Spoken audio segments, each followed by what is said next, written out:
ሰላም ጤና ይስጥልን ክቡራን የመከለሻ ሚዲያ ቤተሰቦች የዕለቱን ሰበር ዜናዎች ከልሰን ይዘን ቀርበናል። እስከ ዜናው ፍጻሜ አብራችሁን ቆዩ። በቅድሚያም አበይት ዜናዎችን እንከልሳለን።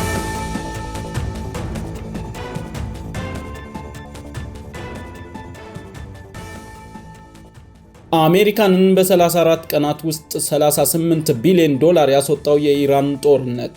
ከ100 በላይ ዓለም አቀፍ የሕግ ባለሙያዎች ስለ ኢራን ጦርነት ግልጽ ደብዳቤ መጻፋቸው ተሰማ። የኩዌት ነዳጅ ማጣሪያ ለሶስተኛ ጊዜ ጥቃት መድረሱንና ሌላም ያጠናከርናቸው ዝርዝር ዘገባዎች አሉን። መከለሻ ሚዲያን ሰብስክራይብ ማድረጋችሁን አትርሱ። ወደ ዝርዝሩ ተመልሰናል።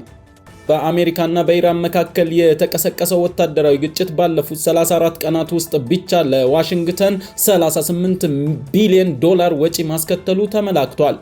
ይህ ከፍተኛ የገንዘብ መጠን ለወታደራዊ ስምሪት፣ ለተተኳሽ መሳሪያዎች ግዢና ለሎጂስቲክስ አገልግሎት የዋለ ሲሆን ወጪው ከቀድሞቹ የኢራቅና የአፍጋኒስታን ጦርነቶች የመጀመሪያ ወራት ጋር ሲነጻጸር እጅግ ከፍተኛ መሆኑ በአሜሪካ የኢኮኖሚ ባለሙያዎችና በፖለቲከኞች ዘንድ ከፍተኛ ስጋትን ፈጥሯል። ከ100 በላይ የዓለም አቀፍ ሕግ ባለሙያዎች ስለ ኢራን ጦርነት ግልጽ ደብዳቤ መጻፋቸው ተሰማ። ከ100 በላይ ታዋቂ የዓለም አቀፍ ሕግ ባለሙያዎች በጋራ ባወጡት ግልጽ ደብዳቤ በአሁኑ ወቅት እየተካሄደ ያለው ጦርነት ዓለም አቀፍ የሕግ ድንጋጌዎችንና የጄኔቫን ስምምነት የሚጥስ መሆኑን አስጠንቅቀዋል። ባለሙያዎቹ በተለይም በሲቪል መሰረተ ልማቶች ላይ የሚፈጸሙ ጥቃቶች የጦር ወንጀል ሊያስከትሉ እንደሚችሉ በመጥቀስ የተባበሩት መንግስታት ድርጅትና የዓለም አቀፉ የወንጀለኞች ፍርድ ቤት ICC አስቸኳይ ምርመራ እንደሚጀምሩና የተኩስ አቁም እንዲደረግ ጥሪ አቅርበዋል። የኩዌት ነዳጅ ማጣሪያ ለሶስተኛ ጊዜ ጥቃት ደረሰበት። በመካከለኛው ምስራቅ ያለው ውጥረት እየተባባሰ በመጣበት ወቅት በኩዌት የሚገኝ አንድ ግዙፍ የነዳጅ ማጣሪያ ጦርነቱ ከተጀመረ አንስቶ ለሶስተኛ ጊዜ በድሮን ጥቃት ተመቷል። ጥቃቱ በማምረቻ ተቋም ላይ ከፍተኛ ጉዳት በማድረሱ የምርት መቋረጥ ያስከተለ ሲሆን ይህም በዓለም አቀፍ የነዳጅ ገበያ ላይ የዋጋ ጭማሪ እንዲታይ ምክንያት ሆኗል። ኩዌትም በነዳጅ ማምረቻዎች ላይ ያላትን የደህንነት ጥበቃ ወደ ከፍተኛ ደረጃ አሳድጋለች። ትራምፕ የኢራንን ድልድዮችና የኤሌክትሪክ ኃይል ማመንጫዎችን ለመምታት ዛቱ። የአሜሪካው ፕሬዝዳንት ዶናልድ ትራምፕ ኢራን ድርጊቱን ካላቆመች ቀጣይ ኢላማቸው የሀገሪቱ ወሳኝ መሰረተ ልማቶች እንደሚሆኑ አስጠንቅቀዋል። ፕሬዝዳንቱ በተለይም የኢራን ዋና ድልድዮችና የኤሌክትሪክ ኃይል ማመንጫ ጣቢያዎች እንዲመቱ ትዕዛዝ ሊሰጡ እንደሚችሉ የዛቱ ሲሆን ይህ እርምጃ በሚሊዮን የሚቆጠሩ ኢራናውያን ለመሰረታዊ አገልግሎት እጦትና ለከፋ ሰብአዊ ቀውስ ሊዳርግ እንደሚችል የዓለም አቀፍ ተራድኦ ድርጅት ስጋታቸውን ገልጸዋል። የመንግስታቱ ድርጅት የሆርሙዝ ወሽመጥን ለመጠበቅ ድምፅ ሊሰጥ ነው።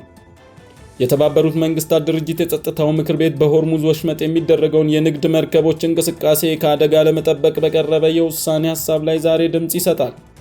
የውሳኔ ሐሳቡ ወሽመጡን የሚጠብቅ ዓለም አቀፍ የባህር ኃይል ጥምረት እንዲቋቋም የሚጠይቅ ሲሆን ሩሲያና ቻይና በጉዳዩ ላይ ያላቸው አቋም የውሳኔውን መጽደቅ ሊወስኑ እንደሚችሉ ተመላክቷል። የኢራን 2 ትልልቅ የብረት ፋብሪካዎች በጥቃት ምክንያት ተዘጉ። በኢራን የሚገኙ 2 ግዙፍ የብረት ማምረቻ ፋብሪካዎች በተፈጸመባቸው ወታደራዊ ጥቃት ምክንያት ስራቸውን ሙሉ በሙሉ ማቆማቸውን የሀገሪቱ የኢንዱስትሪ ሚኒስቴር አስታውቋል። ጥቃቱ በፋብሪካዎቹ የማምረቻ ማሽኖችና የኃይል መስመሮች ላይ ከፍተኛ ኪሳራ ያደረሰ ሲሆን ይህም የኢራንን ኢኮኖሚና የግንባታ ዘርፍ ከማዳከሙ በላይ በሺዎች የሚቆጠሩ ሰራተኞች ከስራ እንዲፈናቀሉ ምክንያት ሆኗል። ትራምፕ ቴህራን አቅራቢያ የሚገኝ ድልድይ መምታቱን አረጋገጡ። ፕሬዝዳንት ዶናልድ ትራምፕ የአሜሪካ ጦር በኢራን መዲና ቴህራን አቅራቢያ የሚገኝ አንድ ለወታደራዊ እንቅስቃሴ ስልታዊ ጠቀሜታ ያለው ድልድይ ላይ ጥቃት መፈጸሙን በይፋ አረጋግጠዋል። ፕሬዝዳንቱ ይህ እርምጃ የኢራንን ወታደራዊ አቅም ለመቀነስ የታለመ መሆኑን ገልጸው ቴህራን አካሄዷን ካልቀየረች ተጨማሪ መሰል ወታደራዊ እርምጃዎች ተጠናክረው እንደሚቀጥሉ አስጠንቅቀዋል። ዩኬ ሆርሙዝን ለማስከፈት ማንኛውንም እርምጃ እንደምትወስድ አስታወቀች። የዩናይትድ ኪንግደም የውጭ ጉዳይ ሚኒስቴር የሆርሙዝ ወሽመጥን ለዓለም አቀፍ የንግድ መርከቦች ክፍት ሆኖ እንዲቆይ ሀገራቸው የሚያስችል ማንኛውም እርምጃ ለመውሰድ ዝግጁ መሆኑን ተናግረዋል።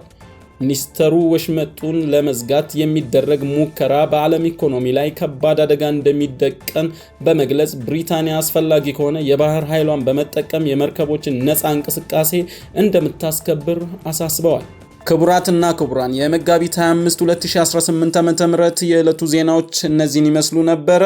ቸርን ሰንብት።